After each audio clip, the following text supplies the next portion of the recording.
African countries, and most importantly, improve the lives of an estimated 160 million women. The current replenishment of IDA is building on this fundamental development pillar, aiming at continued strong and ambitious engagement in favor of women and girls. I think we all believe that it's not just the policy reforms, but the financing. So through both, we will work to accelerate the scale and ambition of girls and women's empowerment. This includes gender parity in secondary schools, preventing child marriage and gender-based violence, eliminating discrimination in the workplace, expanding childcare, and advancing women's entrepreneurship and financial autonomy. Furthermore, the Global Financing Facility, GFF, a multi-stakeholder partnership hosted at the World Bank, is launching today an acceleration plan to help increase access to family planning for 25 million women and adolescents, catalyzing more and better financing in at least 20 countries, and scaling up support for women and youth-led advocacy networks over the next 5 years. Together, as many of you have said, we can reclaim the gains and flip the script to make gender equality a reality. Remember, one quarter, not one half, as Pumsili said. So our target is one half. Let's join hands and do it for our sisters, daughters, and granddaughters. I thank you. Merci, merci beaucoup. Thank you so much, Ms. Pangestu. Now we're going to hear some messages from two leaders who couldn't actually join us here in person today, but we know their commitment to gender equality. First of all, President Cyril Ramaphosa, President of South Africa, and Angela Merkel, Chancellor of Germany. Your Excellency, President Emmanuel Macron, thank you for hosting us for what is a defining moment in our shared struggle to end gender injustice in every corner of our world. Today, I join with leaders across all parts of society to pledge South Africa's commitment to generation equality. Our deep disdain for injustice and our firm conviction that equality within a generation is possible is founded and based on the belief that we are all born equal. The right of every living person to equal treatment and equal opportunity is irrefutable. This forum is important because of its clear commitment to forge an intergenerational and an intersectoral partnership. When South Africa raised its hand to co-lead the Action Coalition on Economic Justice and Rights, we stated our intention to advocate globally for economic transformation to benefit the women of the world.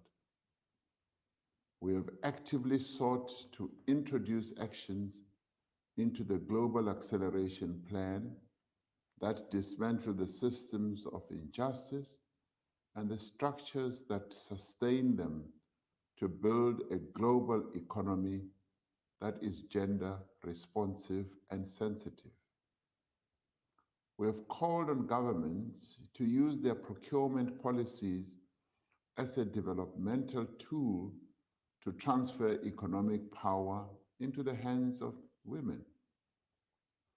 We stand side by side with many nations across the world who are committed to ratify and implement the ILO Convention 190 and make the world of work free from violence and harassment.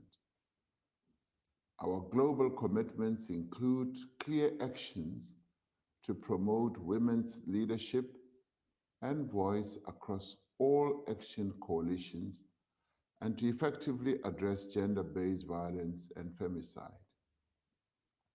The road ahead will be challenging, but we have the means and the will to achieve equality between women and men in this generation.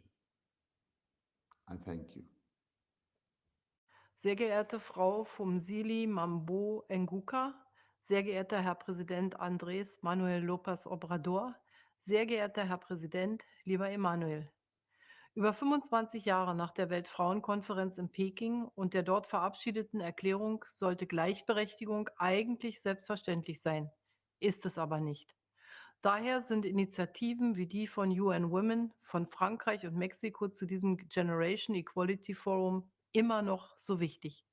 Denn es stimmt, Gleichberechtigung gewinnen wir nur durch das Zusammenwirken aller Generationen in der Politik, in der Wirtschaft, in allen Bereichen der Gesellschaft.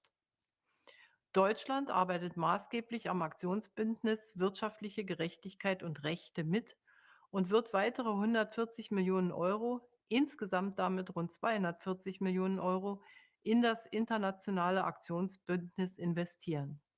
Das sind Investitionen, die insbesondere der Bildung von Mädchen sowie fairen Arbeitsbedingungen und der Stärkung der Eigentumsrechte von Frauen zugutekommen.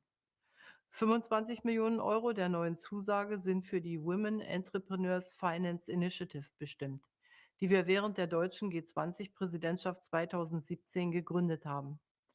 Seitdem wurden über 130.000 Unternehmerinnen in mehr als 60 Ländern unterstützt. Um diese Erfolgsgeschichte fortzuschreiben, hoffe ich, dass sich viele weitere Länder dieser Initiative anschließen. Generation Gleichberechtigung, der Name ist Programm. Wir haben es in der Hand, diesem Programm gerecht zu werden. Lassen Sie uns dazu tatkräftig anpacken. Das ist das Signal, das ich mir von diesem Forum wünsche. In diesem Sinne viel Erfolg und herzliche Grüße aus Berlin.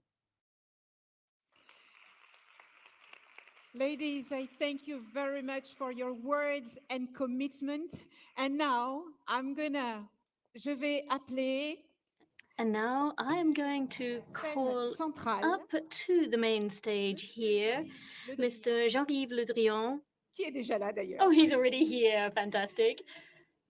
Le continent africain est celui The African continent is where we have the most women's entrepreneurship initiatives in the world. And to talk about the AFAWA problem, Minister for Europe and Foreign Affairs of France, and also Gisela van Hoeken, who is involved in the AFAWA initiative for women's entrepreneurship, as well as Aguin Muni Adesina, President of the African Development Bank. Welcome. Thank you. Just a few words to introduce the topic. Now, gender equality is a matter of fairness. It was said many times, but it's also a fantastic driver for economic advancement, as long as there are no discrimination or boulders or obstacles, and if trust is there. So that's why President Macron decided to take on this initiative. When we met in Biarritz at the G7 meeting in Biarritz a couple of years ago, we decided with the African Development Bank to launch the AFAWA Fund, Affirmative Finance Action for Women in Africa. And this has allowed us to support many initiatives that Gisela is going to tell us more about. Gisela, you have the floor. Hello, my name is Gisela Mudumbi Vanouk. I'm from the DRC, and I'm the founding director of Zuri Luxury, that does hair extensions and cosmetics, especially for dark complexion women like myself. I launched Zuri in 2016 when I went to live in Rwanda in the DRC, after noticing that there was a great potential for a great market for hair extensions and cosmetics in Africa.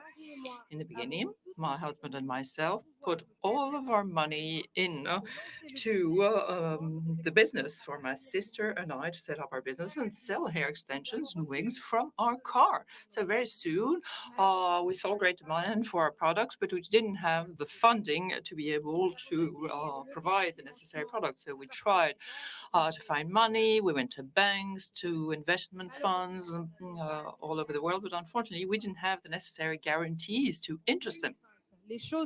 In 2020, things became a lot more difficult with the pandemic, of course, and the majority of our operations were closed down. Now, it's thanks to the AFAWA program and the Ladies First program of the DRC that we managed to raise the funds that allowed us, first of all, to overcome, or rather to survive during the time of COVID, to double our income, to hire more than 30 people, out of which 80% were women. So all of this to say that the FOL program had a positive impact on myself, on Zuri, but also on the lives of all of our employees and our network of distributors. So this program made of me a multiplier of successes. So I would really like to thank the program, FOL program, and I can only encourage them to provide their financial and technical support to women in Africa.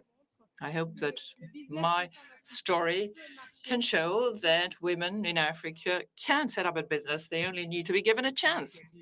Well, congratulations to you, President Adesina. The African Development Bank was a first-hour partner of the initiative set up by President Macron. How do you work with other banks to be closer to those who need the funds and to do away with the hurdles? Well, thank you very much to all of you. Thank you for your commitment. Thank you, Gisela, for your fantastic achievements. And President Macron, thank you so much for inviting me here to this commitment. I can only pay tribute to your commitment and your global leadership. So this is really an unusual situation, and I would like to thank you on behalf of the region. The issue that we just had about Gisela is marvelous. Women run Africa, and they should run Africa, I think. But businesses, they create more businesses than men actually. But the problem they have is they don't have access to financing, just like you said. But there are two basic issues. Financial institutions basically discriminate against women, And secondly, is that a high risk premium they have to pay when they have to go look for money. So I don't even know what we are really risking. Women pay back their loans, 99%. So what we're really risking is actually bias against women that we are risking. But that be as it may, I want to thank President Macron for his leadership in helping us to raise $450 million to set up the AFAWA, Affirmative Finance Action for Women in Africa guarantee facility that will de-risk lending to women so that they can lend more to women. Our goal is to basically raise $5 billion for women like Gisela and so on. And it's working. At the bank, we are doing it, Minister, at two levels. One is from the bank itself, in terms of our loans, our equity, our guarantees, lines of credit, and so on, which we give to financial institutions to lend to women, but also from the AFAWA guarantee facility, which is the one you talked about. But I just want to give two examples before I just close up. One is from the bank side. Just last year, we gave $138 million to banks to lend to women. And I want to just talk about three of them. One is we gave $35 million to women that are in Zambia. And this will make 2,000 hectares of land available to women in Zambia, to 30,000 of the farmers who will never have gotten land at all because of that. The second one is like in Togo. The Prime Minister of Togo is here, where you have $1.2 million. Looks small, but it's not too small because you have women that have fistula, women that actually are marginalized, women that are actually handicapped, that were able to support. So it's not just about the rich or the big, but also for those that are not so much privileged. And finally, is that with the AFAWA guarantee facility itself, we have signed a guarantee facility of $250 million with the Africa Guarantee Fund, and that will allow us to raise $2 billion by the end, for women. And this year, we expect to have $500 million of payout to women. I just close, Minister, on this. It's not just about women, issue of money. It's about equity, it's about fairness, and it's about respect. And that's why for us at the African Development Bank, I signed a decree this year that all our projects, sexual violence against women, zero tolerance for that, all the things at the bank, 100% of our operations must demonstrate what they are going to do for women, or we're not going to fund them. Women businesses are bankable. We have seen that from Gisela. Monsieur le Président Macron, vous avez fait President gagnant, il faut continuer. Macron, you bet on a winning situation, and we won. Thank you very much. Mr. Adesina, well, there are many women entrepreneurs supported by FOL. This is a good start, but there are many other opportunities, room for progress, as long as we get their projects known and we get the support from you, Mr. President. Thank you very much.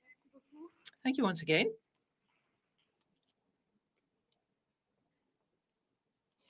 Bien, nous allons So, appeler now I would like to call forward the panelists in our new session, and new panelists on sexual health and reproductive rights. sur la scène. And Nous allons avoir right here, we're going to have Madame Clementina Mrs. Clementina Sukanoff, Alberto Fernandez, Mr. Alberto Fernandez, qui s'exprimera en vidéo, President of Argentina, will be with us through a live video streaming, and Natalia Canem. Madame Natalia Canem, vous êtes directrice exécutive. Madam Natalia Canem, you're Executive Director of the UN Fund for Population. You have the floor.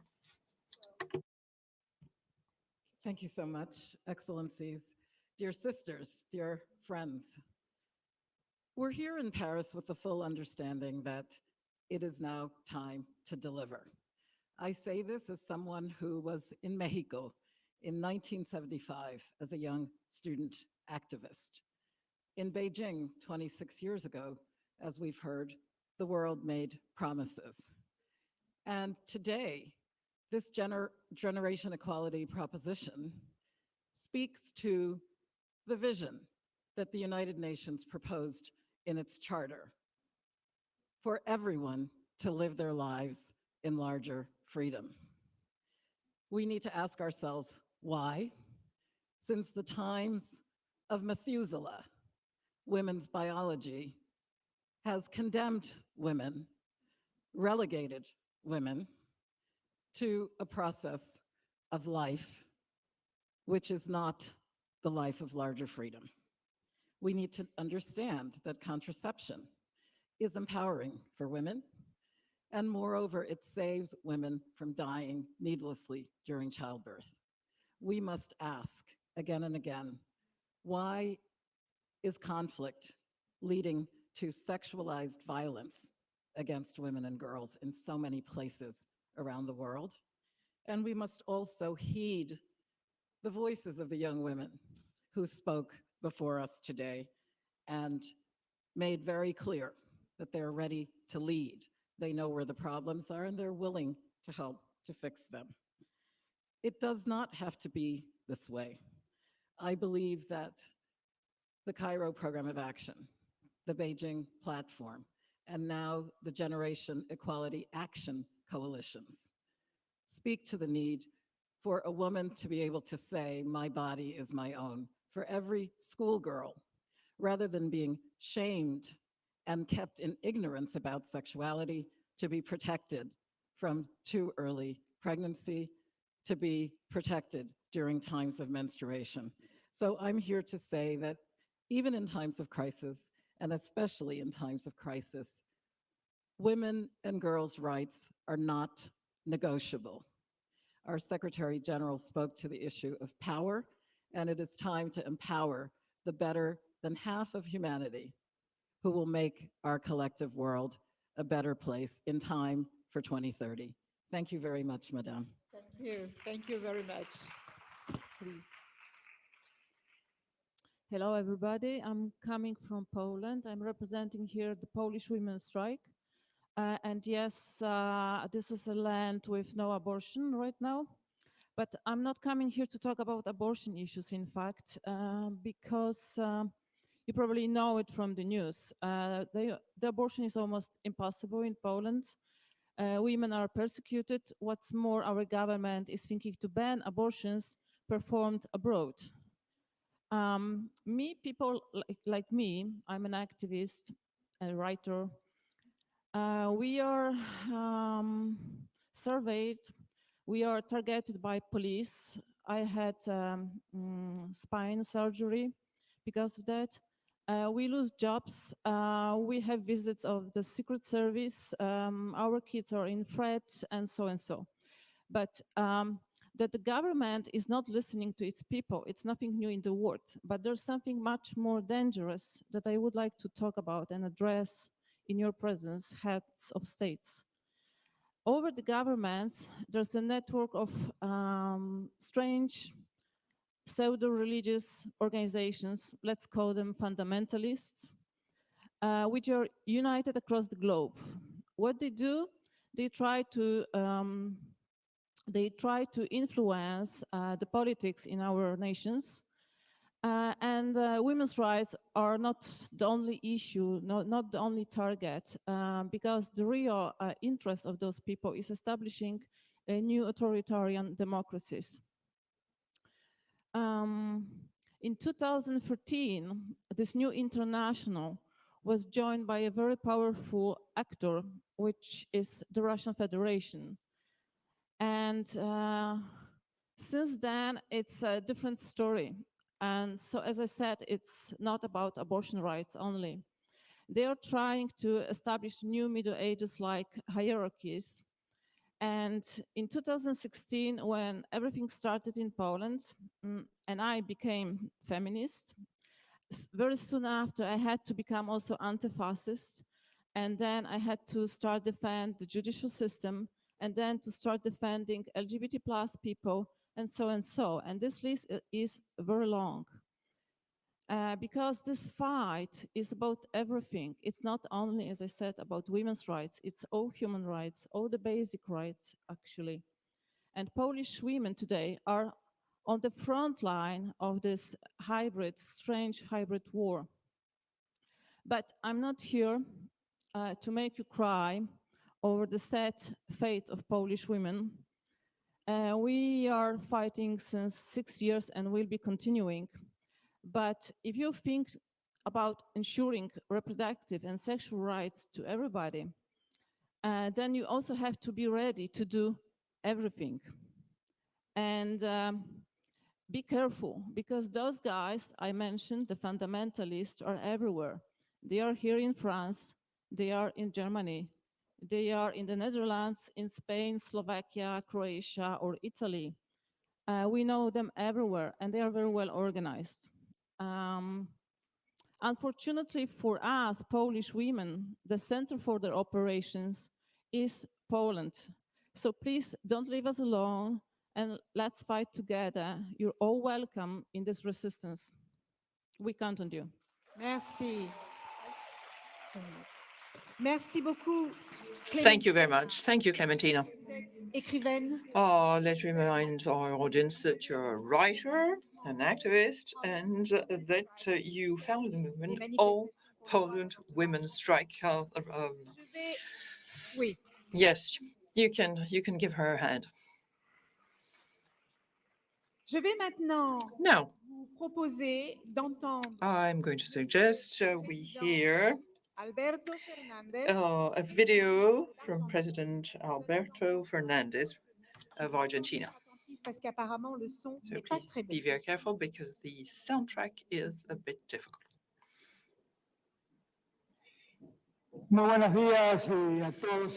Good afternoon to all of you from Buenos Aires, Argentina.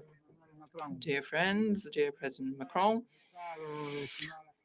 distinguished heads of state, and distinguished guests, representatives of international organizations and organizations of civil society. Ladies and gentlemen, it's an honor for me to participate as a head of state, as a representative of a country of South America and in the Forum Generation Equality. First of all, I would like to congratulate you and congratulate you all for the fantastic work carried out by France, Mexico, and all of those who participated in the putting together of this Forum Generation Equality.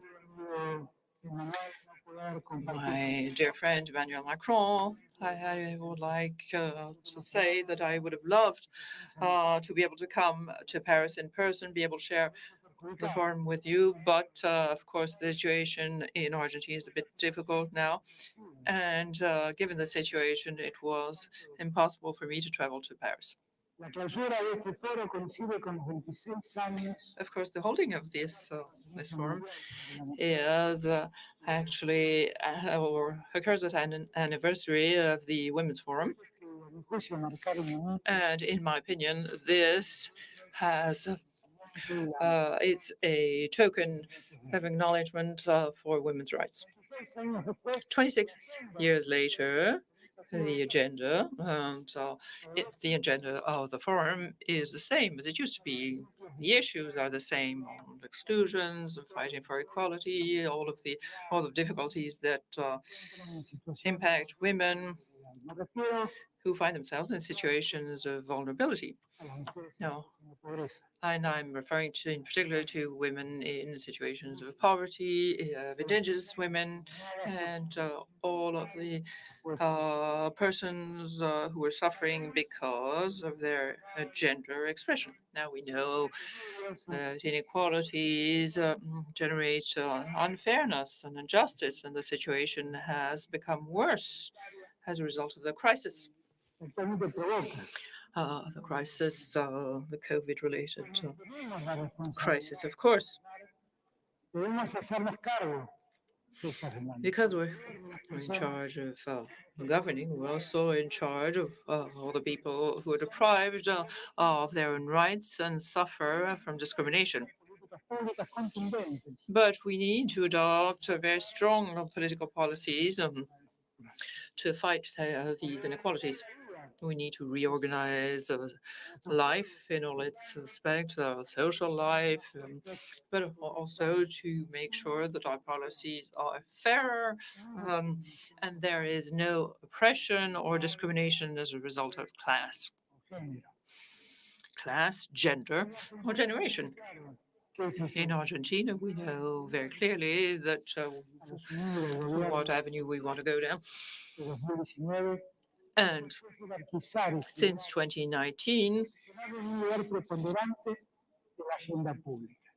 I think we have given additional importance to the public agenda, and that's why within the ministry, women, gender, diversity have become so important. And I'm here to support them. We know that inequalities, they go beyond any geographical borders. And that's why we really want to commit to the initiatives supported by the forum. The Argentinian government supports the forum. And we're leading the coalition on sexual and reproductive health and rights. Our strategy in this case is to participate fully in finding a new consensus and benefiting from a collective experience in the matter. And we want to make sure that inclusiveness and equality and equal rights of all genders is ensured. With the law, on the legalization of abortion, we want a public policy to protect the health and the rights of women. And we want to protect the identity and the rights to gender. I want to assure you that never more women in our countries are going to be abused or discriminated against in a situation of abortion. Of course, we're hoping for cultural transformation towards a greater autonomy for women.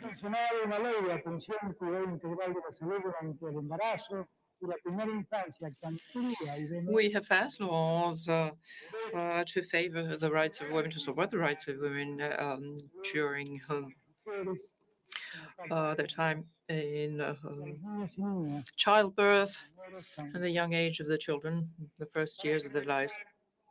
In the end, I would like to share with you something that we've already said in Argentina is that for sexual and reproductive health and rights, our commitment is something important to us, and we want to ensure that we provide sexual education all over the territory. And we want to focus transversely all groups and also all cultures. We also want to guarantee the effective access, real access to abortion and attention and care post-abortion. We want to support and even participate in the promotion of corporal autonomy and sexual and reproductive health and rights, so that women or transgender persons, so that their rights are respected all over Argentina. I have to say that Argentina has decided to join the alliance headed by Mexico, and that we want to ensure greater inclusiveness and less inequalities. And finally, we want to reaffirm our local policies and the international agenda for sexual and reproductive health and rights. I think that this forum is a very ambitious starting point and a good platform to carry on working together to guarantee greater equality and better rights for all. Thank you very much. Well, thank you very much to President Fernandez and Presentina Sudanov and Natalia Kanem for their commitment. And now we come to a most urgent, serious matter. The COVID-19 crisis has shown us a shadow pandemic. We've always known it was there, but we might have underestimated it. And that is women of all age, from all backgrounds, around the world, who suffer from violence. And the struggle against violence against women is a concern for every country. Now, to discuss this issue, I would call on Madame Yasmin Oz, Marija Peshni Buric, Mr. Uhuru Kenyatta, and Madame Selma Zurabichvili to join me on the center stage. Thank you. Take a seat. Thank you. Nous allons commencer avec Madame Yasmin. We would like to start with Yasmin Oz, who's a Turkish lawyer and an activist for women's rights and for LGBT plus people. You've set up an organization which is the Chaos GL, which is the LGBTI people's informal reference group. And so anyway, the floor is yours. I'm Yasemin Öz. I'm 26 years feminist and LGBTI activist and also lawyer. I'm co-founder of Turkey's first LGBTI organization and board member of Association for Supporting Women Candidates. And I'm working with several feminist organizations dealing with domestic and sexual violence, trafficking, feminist cinema, and feminist publishing. First of all, thanks to UN Women for their support to us, and let us raise our voice here and discuss the issue with the decision makers of the world. Today, I would like to talk to you about Turkey's withdrawal from the Istanbul Convention. Here on my mask.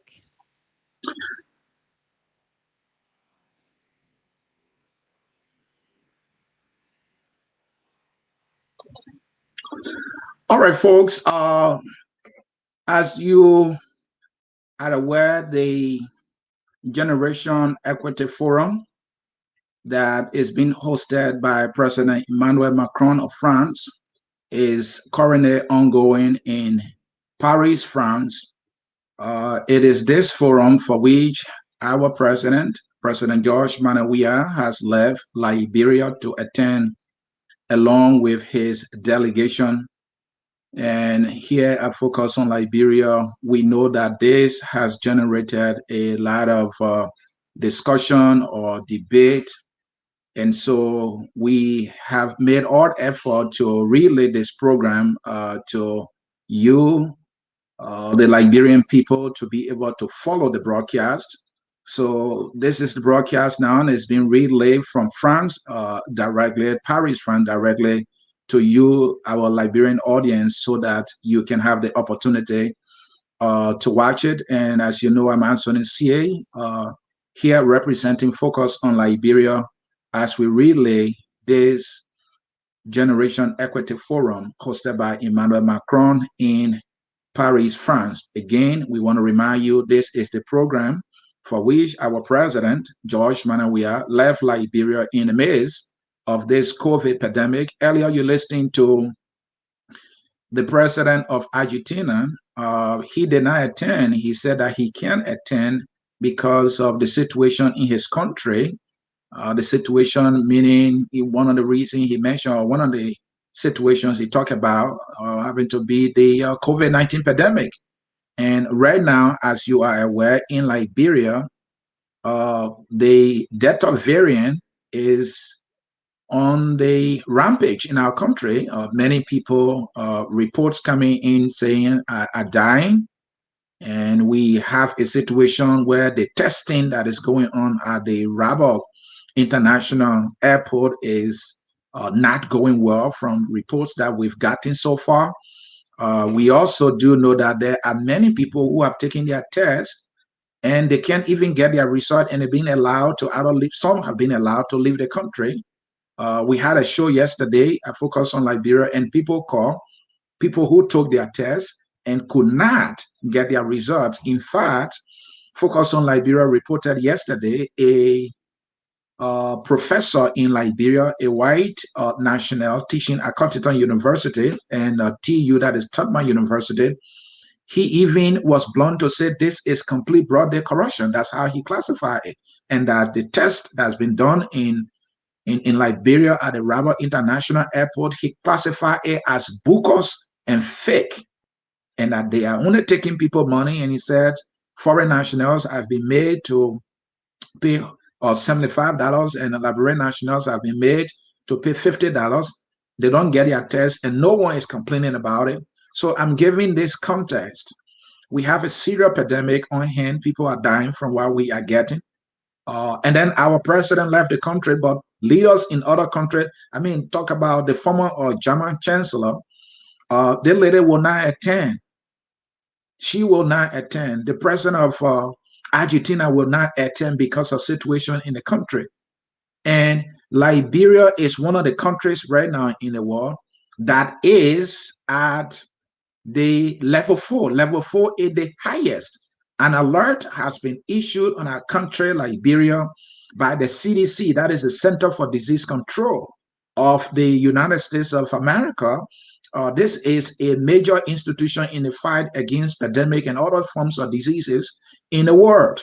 Issued this alert, and yet our president left the country to attend this forum.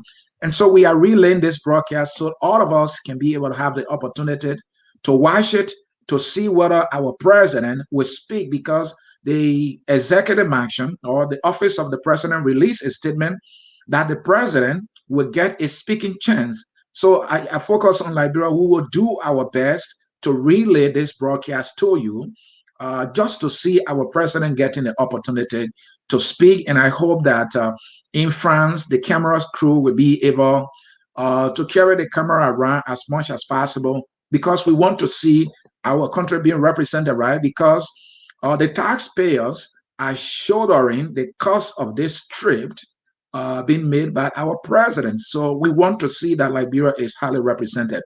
So I will now allow us to listen to the broadcast. mentioned before when at the outset of this panel, I don't think that we can claim that we're respecting human rights unless we, first of all, can protect women against violence. This year, we are celebrating the 10th anniversary of the Istanbul Convention. Actually, the full name of this is the Council of Europe Convention on Preventing and Combating Violence Against Women and Domestic Violence. That's its full title. 34 member states have ratified it, including Liechtenstein on the 17th of June. And non-European countries are also committed to the process, such as Tunisia or Mexico. This convention that the UN describes as an excellent instrument has clear objectives, and that is to prevent violence, to protect victims, and to avoid the perpetrators getting off scot-free.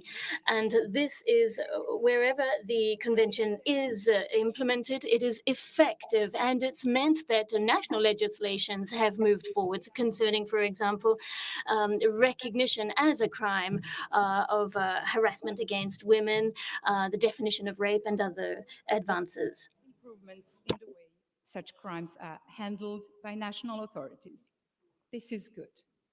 But misconceptions and misrepresentations that many of previous speakers speaking about this convention mentioned are undermining support for the treaty and were used as justification for one country leaving it. And this is unacceptable. The convention provides 3 advantages that no country alone can. It raises national standards, it provides a international monitoring mechanism, and ensures cooperation between governments in the protection of these crimes. Last year, as also many mentioned before, we saw a surge in domestic violence. Folks, I just saw somebody. Folks, who looks like the president of Kenya. Let's continue to watch and hope that we will see the president of Liberia, Mr. George Weah, is in attendance. I just saw somebody who, in my opinion, might be the president or is the president of Kenya. The camera went so fast, so I'm not too sure, but that face I saw looks like the face of the president of Kenya. Let's continue to listen. Government for its support, including the organization of this debate, along with Mexico and UN Women. Thank you very much. Merci beaucoup, chère Marija. Thank you very much, dear Marija. Dear Mr. President. Now, Mr. President. You are the president of Kenya. The floor is yours, and thank you for being with us. Thank you very much. Thank you very much, and let me say what a great honor. Yeah, so folks, I think I was right. You heard it there. That is the president of Kenya. He's making remarks there. That will accelerate progress towards gender equality and to transform. And folks, we are not saying that President Weah is not going to speak, but we were made to believe that he will have a speaking chance at this forum. And so we just want to see that he will get that speaking chance. We would like to see that because that was what we were told. And so let us listen. Congratulate and thank the many strong and powerful women from across the globe who have brought us this far. I'd also like to take this opportunity to thank the governments of France and Mexico for hosting this forum, and to also say that Kenya is also proud to be a lead on the gender-based violence together with the United Kingdom and Iceland, along with other partners. Gender-based violence is a widespread and persistent global issue. And if we consider the statistics, for example, across the world, 36% of women aged between 15 to 49 have been subjected to some form of violence at least once in their lifetime. most often from somebody who is very close to them. An estimated 18% of women have also experienced physical and psychological violence at the hands of a partner or someone close to them in the past year alone. We can say that we have achieved quite a bit over the years, but I still believe we still have a very long way to go. As we speak today, over 4 million girls undergo female genital mutilation across the world. And globally, more than 200 women actually, alive today have undergone female genital mutilation. More than 33,000 girls are married off every day, well before the age of 18. And indeed, some of the latest data that we have from UN Women, violence against women in East and Southern African region reveals that domestic violence is the most socially tolerated form of violence against women. Data from 5 countries show that over 50% of respondents indicate that violence against women is acceptable under certain circumstances. The COVID-19 pandemic has exacerbated the situation and turned gender-based violence into a global emergency. Emerging data also indicates a surge of at least 25% in violence against women across the globe. In the past year alone, Cameroon has reported a 35% increase in cases, Central Africa a spike of 69%, South Africa a spike of 37%, and my own country, Kenya, a recent survey has shown that cases of gender-based violence had increased by more than 50% from the previous year. These are undoubtedly alarming statistics, which I believe call for urgent and very bold and corrective measures. We in Kenya have made significant progress to addressing gender-based violence, and I personally have made a personal commitment to end female genital mutilation by the end of my tenure next year, as well as an end to all forms of gender-based violence by 2030, as envisioned by the Sustainable Development Goals. So, ladies and gentlemen, against this background, allow me now to share with you Kenya's GEF headline commitments on gender-based violence to accelerate the pace and deliver concrete results by 2026 and beyond. And towards that end, Kenya commits itself to fully enforce gender-based violence laws and policies by adopting a gender-based violence indicator in the government performance contracting framework to track duty bearers' accountability on enforcement and implementation of GBV laws and policies by 2022. Kenya also agrees to ratify and implement the ILO Convention 190 on eliminating gender-based violence and harassment in the world of work by 2026. We will also invest $23 million for gender-based violence prevention and response by 2022 and increase the resource allocation of this to $50 million of own funding by 2026.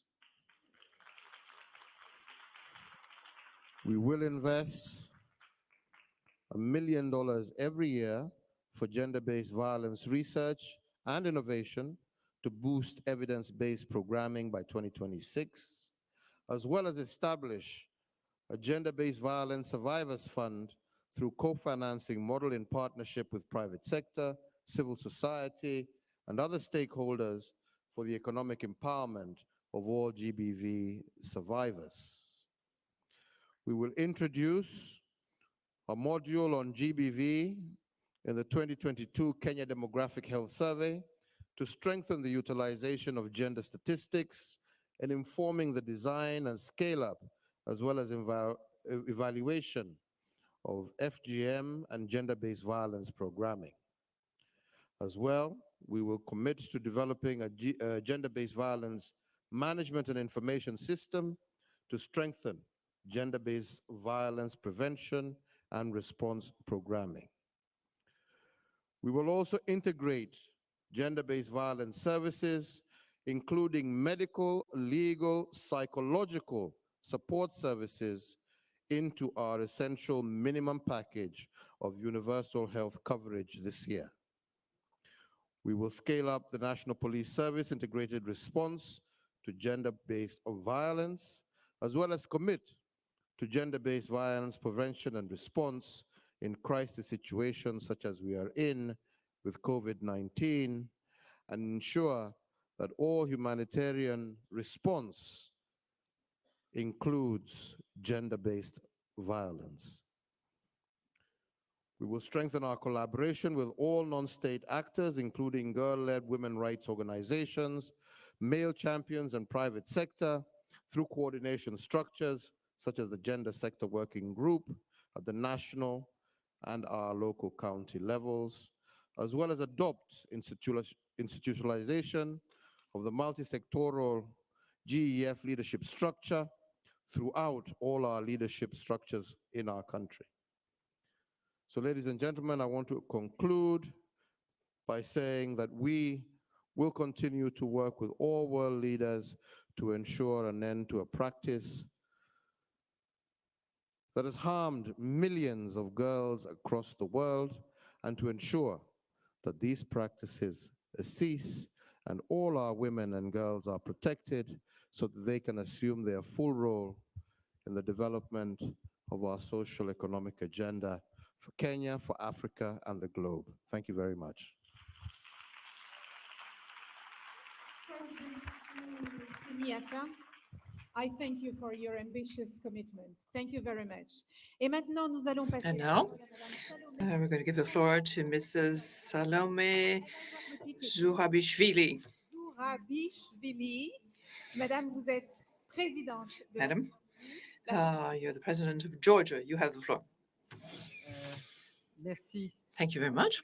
Président, cher Emmanuel. Mr. President, dear Emmanuel, D'avoir thank you for inviting me in. I would like to thank France for organizing this forum.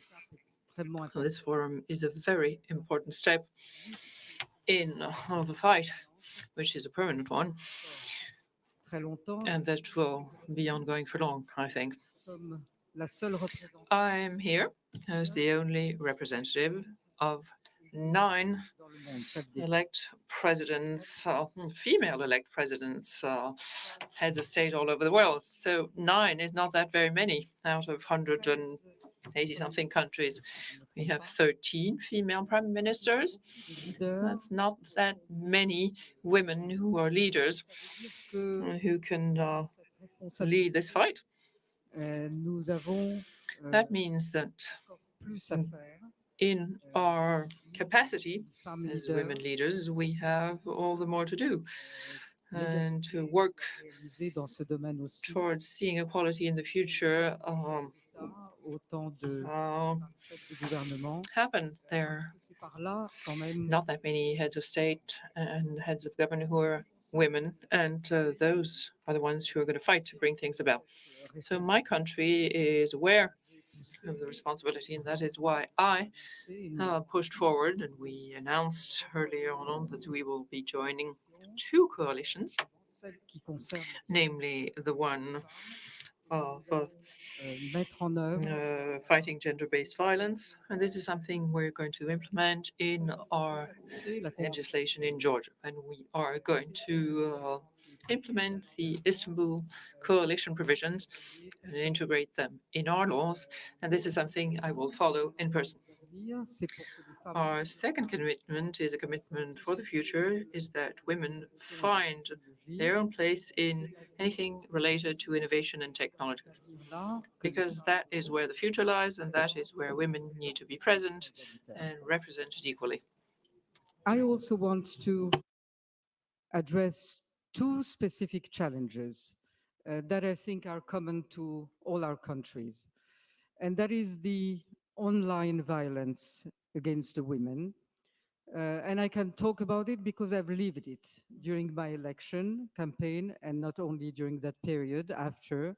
And it's probably something that limits, hinders the women in politics, because they're attacked in a different way, and they're attacked in very personally.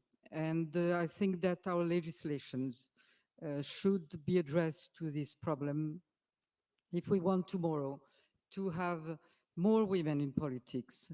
And more women in politics mean more women in parliament, mean more women taking legislations that we all need. The second issue that I want to address is maybe closer to my country, but it's not something that is only a problem for my country, and a very painful one. That's the problem of occupied territories. In those occupied territories, women are the first to be submitted to the violence of everyday occupation. They are the ones suffering, and I can talk for the women in Abkhazia and in the Trin Valley region. I want to represent them here today because they are our citizens, my citizens, and they are suffering every day. And they are suffering even more through the pandemic because they are not allowed to get to the treatments that we can offer to them, to the vaccines that we can offer to them. So they're, in a way, in a double dire situation. And women in conflicts in general are suffering twice more from violence than the men. And hence I've taken the initiative together with the chair of the OSCE to convene a conference of women in conflicts from all the regions where they suffer from this very direct form of gender violence. So I want to talk to all women that are in these situations and tell them that we are in solidarity. We are against any form of discrimination, any form of hate speech against anyone. That's our message today. Thank you very much. Merci beaucoup, Madame la Présidente. Thank you so much, Madam President Zurashvili. Thank you, Madam Secretary General. Thank you, Yasmin Oz. And thank you, President Kenyatta. Et je vais maintenant I am now going to welcome up here, and it's a great pleasure for me to do so, and it's a great honor to, Nobel two Nobel Prize winners, qui sont farouches combattants. two Nobel Prize winners for peace, and two staunch militants against gender-based violence. I call up here Nadia Murad and Dr. Mukwege.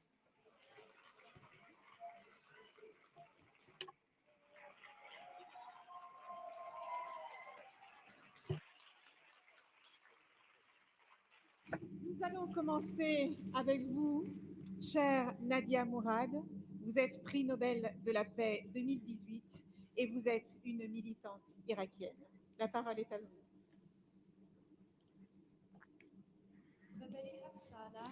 7 years ago, when me and my sisters, 5 of my sisters and 11 of my sisters-in-law, and 6,500 Yazidi women were not protected. They fell victim to sexual violence at the hands of ISIS militants. I understood at that time. I was convinced that the dignity of women is not protected and it's undervalued. And when my mother was killed with tens of other Yazidi women by ISIS, because they were older, they didn't even consider them for sexual violence. I understood. We are at a time in this world that it's very dangerous for a woman to be a woman. When a woman is sexually violated, a family is destroyed. A community is destroyed. The dignity of that woman can never be restored like before. We don't see very often, you all know, when women suffer from sexual violence, they don't often talk about it. They don't tell their stories. Why? Because In many regions, especially where I came from, in conflict regions, there is stigma. It's a shame for women to speak there. And they get disappointed because when they speak, they don't believe that something will change. They will not be protected and their rights will not be restored. When I told my story and came forward, and other women, that when they come forward and tell their stories of sexual violence, they hope that that story will be a message. The international community will stop this sexual violence against other women. When I told my story, I knew that it's too late to save myself from sexual violence and tens of Yazidis. But I knew if I tell my story, the international community can hear and listen. Together, we can prevent this in the future against other women in other regions. We cannot talk about gender equality if we cannot protect women in times of peace. How can we protect women in times of war and conflict? When there is war and conflict, it's difficult, much more difficult to protect women. 7 years ago, when the international community gave ISIS the chance and other radical groups like Taliban and Boko Haram and others, radical groups, to commit violence against women and use them as a weapon of war. At that time, we gave a chance to other groups to commit sexual violence and use women as weapons of war in other conflict regions. We cannot deny this. Whenever there's war, it's always women and girls that fall victim first and suffer the most at these conflict regions.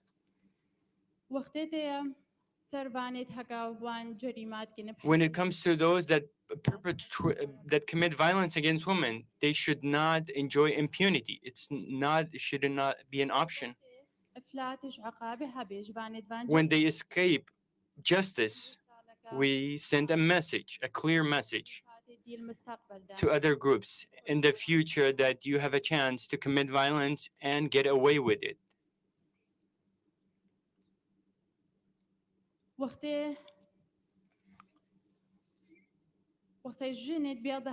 When women become victims of violence, they become weak because they are easier to take advantage of, because they feel they will not be protected. And that's why after they escape and after they're rescued, they're being used again. They fall victim another time after war. Lastly, in my closing, I am not here to say what we should do, because you see and you listen and you've seen conflicts and you have seen many women suffer. But what I want to say is that there is not one solution that fits all problems that women face in the world. Every region requires its own solution to deal with the violence against women. Docteur, merci. Merci beaucoup. Docteur Denis Mukwege, vous êtes prix Nobel de la paix 2018 et vous gérez le fonds Mukwege. La parole est à vous. You have the floor.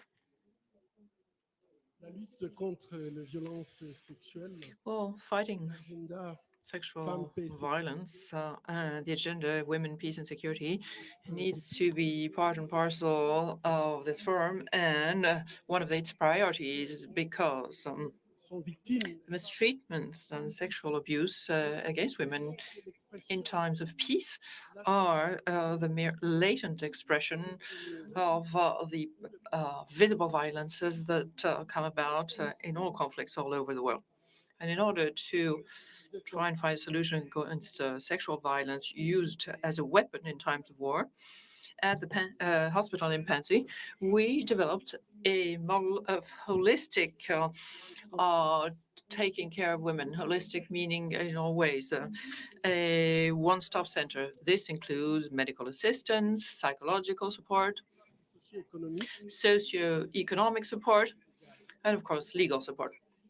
Our strategy aims at transforming the suffering for those who've suffered from sexual violence into a strength for the future, and so that the women who leave our centers can find a new life and find a new dignified life in society. So we try and do everything we can so that these victims of sexual violences have their rights considered as a right to rehabilitation. And women who suffered gender-based violence cannot wait 10 years before having the right to care, basic health care, whether they have been hit by sexually transmissible diseases or HIV, or whether they have fallen pregnant involuntarily. So we have to react immediately. If society hasn't been able to protect those women, we need at least to have society be able to prevent the consequences of these mistreatment and abuses. This is a priority, a priority of the fund to support survivors of sexual violences. This fund was launched in 2019 with the support of France. And in this respect, I'd like to extend my special thanks to President Emmanuel Macron for the support he gave to this global fund. In the course of 2 years, we managed to initiate activities with survivors of sexual violences for those survivors in Guinea, in Central African Republic, in the Democratic in the DRC, and we are initiating projects in Turkey for Syrian women who are refugees in Turkey. We've already taken on interim compensation or providing interim compensation where the perpetrators of crimes do not want to live up to their responsibilities or cannot do so. But our action cannot be only compensation or repairing. Justice and accountability are the best possible tool to prevent atrocities from recurring. These atrocities are being perpetrated on the bodies of women in times of conflict. So this is the weakest link of all of the strategies to find a response to gender-based violence. Impunity seems to be more the rule than the exception, and this despite all of the advancements made in international law. So tonight, we want to call upon all of the decision makers to draw a red line against the use of gender-based violence and sexual violence as a weapon in times of war and as a tactic. A red line which would embody all of the sanctions, economic, political, and other sanctions against the perpetrators of these heinous crimes against women and their bodies. We would also like to call for the adoption of a new international coalition to do away with sexual violence as used as a weapon, like the International Convention did for the elimination of chemical weapons or the elimination of personal landmines. This would be a very strong signal that we would give to the international community to say, stop, this is the reprimand and sanctions against the use of violence as a weapon in times of war. So, ladies and gentlemen, the need for changing the paradigms in the rights of women is urgent, and I call out to all of the people present here and all the men present here to develop a kind of positive masculinity and support women, work alongside women, so that together women and men can build the generation equality. Thank you very much, Dr. Danny Mukwege. And thank you again to you very much to both of you. And now I would invite you to kindly take your seats, and I'd like to invite, ladies and gentlemen, to get you to hear from two people who are working here in France very hard on these issues. So I have the pleasure of welcoming up here through all of the work that's been done by associations and working throughout France on this session, and all of citizens and movements. And that is the very first organization in France of its kind, the Maison des Femmes, the Women's Shelter of Saint-Denis, which is a refuge for women to go to if they've been victims of sexual or gender-based violence. And to represent the Maison des Femmes, I'd like to call up Rada Khatem, who's the founder of this women's shelter in Saint-Denis, and François-Henri Pinault, who's the CEO of Caring, which has also been very, very invested in the fight for women's equality. Thank you. You have the floor, madam. Thank you very much. Mr. President, ladies, gentlemen, it's an honor to be here with you and celebrate this Generation Equality Forum, which is a key moment, not only for women, but for humanity as a whole. I'm a gynecologist obstetrician, and it was 5 years ago that I founded the Women's Refuge in Saint-Denis. It's a medical social center attached to the Saint-Denis Hospital, and we are a shelter for battered women. In our center, we take in any vulnerable women, be they victims of conjugal violence, sexual violence, FGM, or even undesired pregnancies. And we have a holistic approach to taking care of them. Every day, some 50 women come through our doors. And in order to care for them, we have a pluridisciplinary team with caregivers, counselors, police officers, a whole variety of stakeholders, and we give them this care so as to help them regain their autonomy. When we put in place all of these different links that enable women to escape violence, we actually build a very strong chain. And that is what makes our model so strong, this coordination among different stakeholders. Currently, our center has proven its effectiveness, and it's starting to be replicated elsewhere, even abroad. And so you see one in Mexico, and we're delighted to see this. Our ambition currently is to replicate this model throughout France. But for this to happen, we're going to need some private investors. And this would, I think, be a very positive sign that all of society is actually ready to take a commitment against the violence against women and children. Thank you very much. Thank you very much, madam. Monsieur Pinault? So, Mr. Pinault, tell us how are you going to help the Maison des Femmes in Saint-Denis? Thank you, ministers, Mr. President, ladies and gentlemen. I want to talk about the Caring Foundation and all of the work that it's been doing for women's rights, which stretches back a wee way now. We're very attached to this in the Caring Group. We decided through the Caring Foundation to take part in this coalition against gender-based violence. Some 15 years ago now, we created the corporate foundation because it was my personal coming into understanding of the reality, this scourge of violence against women. And it was once I understood the gravity of the situation, I decided to set up the Caring Foundation, which has been fighting against violence against women for 15 years now, not only here in France, but around the world. And our group's commitment actually went beyond that and had a more holistic approach when it came to helping women, because for a few years now, we've been taking our battle on two other fronts as well. Firstly, on women in their professional lives, trying to improve women's working statutes, obviously within our own group, but also equal pay, equal opportunities in the workplace. And furthermore, to try to establish equality between maternity and paternity circumstances. Our paternity paternity and maternity leave of 14 weeks is something we'd like to see rolled out around the world.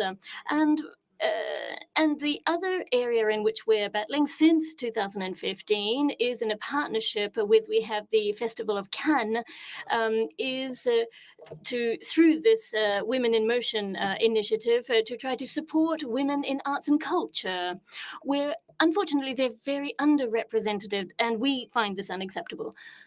So we've been very involved in women's causes, and as you said, and many speakers here today have said, women are the victims of numerous injustices, and there are inequalities of an economic nature, social nature, around the world, in every social class.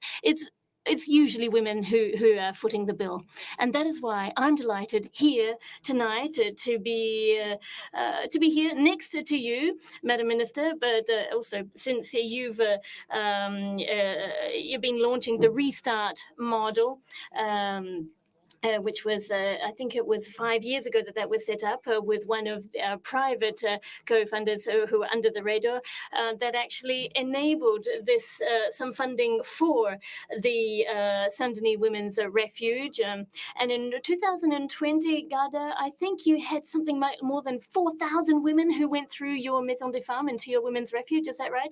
So we're delighted to be able to announce to you some 30 women's refuges around France, and we are committed here tonight to funding half of those. Thank you very much. Thank you very much, Mr. Binot.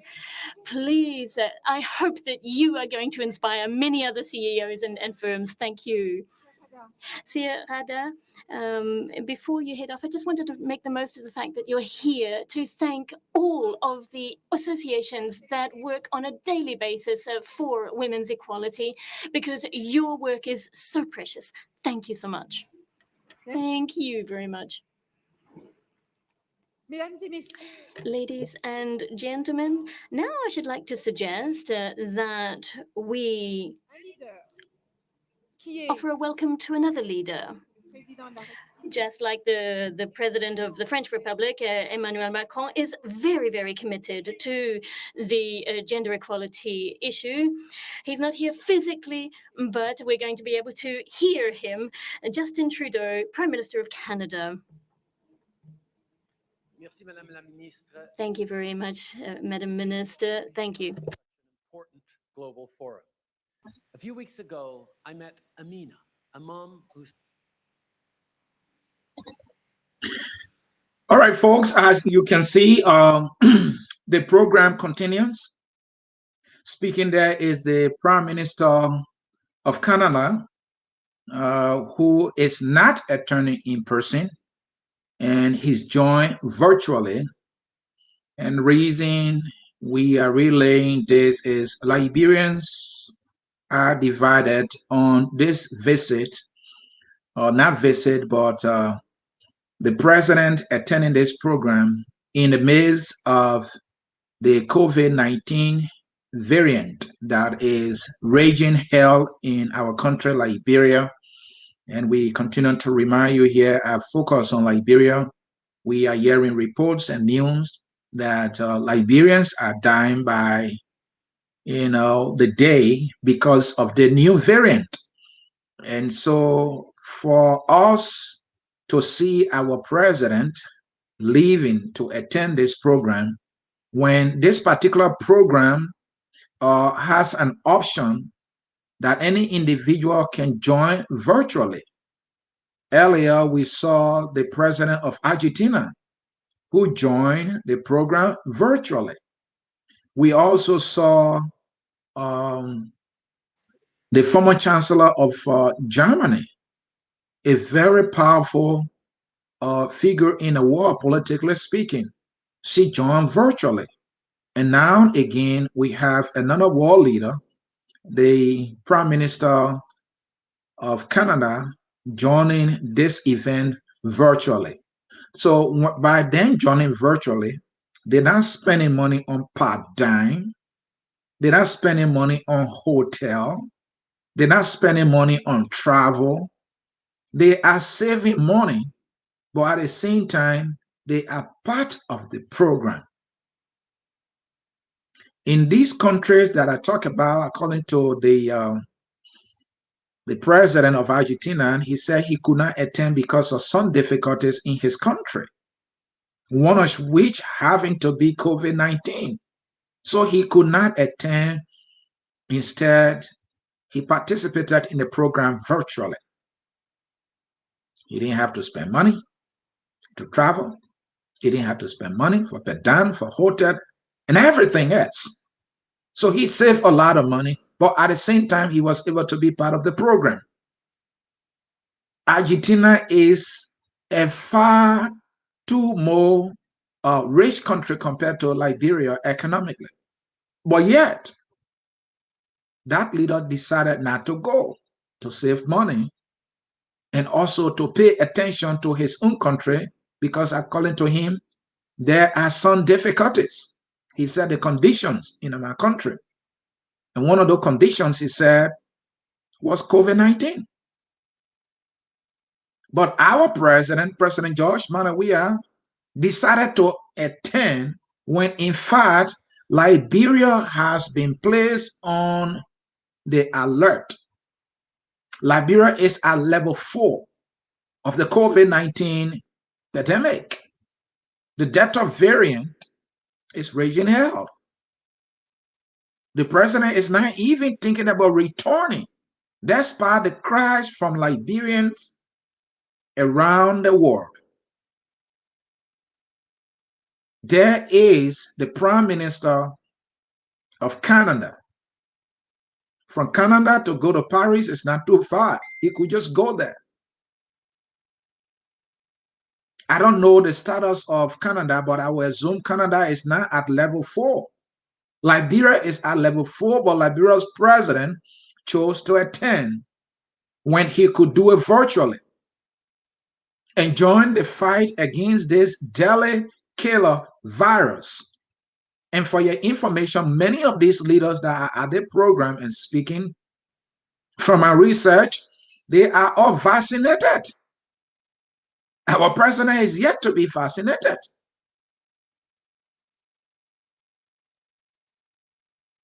So we are relaying this broadcast because our country money is being used for our leader and his delegation to attend. And they feel that this is so important more than the country and the people that they are serving, that they have to be here at all costs. And so they will enjoy free hotels. They will enjoy free per diem. They will sleep on beds being paid for by our people who are at risk at this time, at the mercy of this killer virus. This is what we get. And the president and his delegation, when we look at the itinerary of this event, the Generation Equality Forum, this is a program mainly for women, especially with emphasis on equality and diversity. I am not suggesting in any way that men cannot attend. We've listened to male speakers. Men are there. But for Christ's sake, we have a killer virus on our hands. Attending this program will not help us in the fight against the pandemic. Whatever the president wants to say, he can say virtually, just as all leaders are doing, for him to be the one providing leadership in our country. So we are just hoping, looking that we will see not only the president, but his delegation We don't control the cameras there in France. We are just relaying from there. Those who control the cameras, we just hope that they will be able to focus or spotlight the Liberian delegation so that we can be sure that even though they are enjoying these free beds and getting their free per diem, that at least they are there because we want to see them. And we also hope that the several thousands of dollars that has been spent, Liberia will be able to benefit something. We don't want them to come back with empty hands after spending thousands of dollars that could have been used in the fight against pandemic. We are all aware our hospitals are short of beds. We are aware that medical professionals don't have something as simple as PPE. This is the situation we're fixing. And our leader who could attend this program virtually by being in Monrovia and save that several thousands of dollars and could be diverted to the fight. Someone told us that even at RRA, when they were flying through, there were 6 tablets that they were using for testing, and 3 of them were down. And so people spend so much time online for them to do their testing. And in fact, when they collect their sample, they don't even, some of them or most of them don't even get their results. It is chaotic. All along, we have been at the mercy of God. All along. That's why it has been. So, folks, continuing to watch the broadcast, focus on Liberia. We will not begin our program. Our program, Roundtable Africa, starts in just 1 minute. And so we will bring this relay broadcast to an end. We apologize that we had earlier scheduled our program, but if we get any information as to whether the Liberian delegation is at this program and attending, I will assume so because they left, because they took the per diem, because they bought the plane ticket. We will not hesitate to share that information with you. And so on that note, fellow Liberians, we will now come to the end of this program here at Focus on Liberia, where we educate, we elevate, and promote all things Liberia. Thank you so very much for watching. Our program, Roundtable Africa, starts momentarily. Thank you and bye-bye. At Focus on Liberia, we discuss everything Liberia, from education to politics, arts and culture, entertainment, agriculture, history, religion, family, and technology. Focus on Liberia uncovers and showcases the best of Liberia and shows the world the truth about Liberia. We educate, elevate, and promote all things Liberia. We conduct interviews, panel discussions, debates, and more. Tune in to Focus on Liberia on Facebook and YouTube and be a part of the stories that make up the news.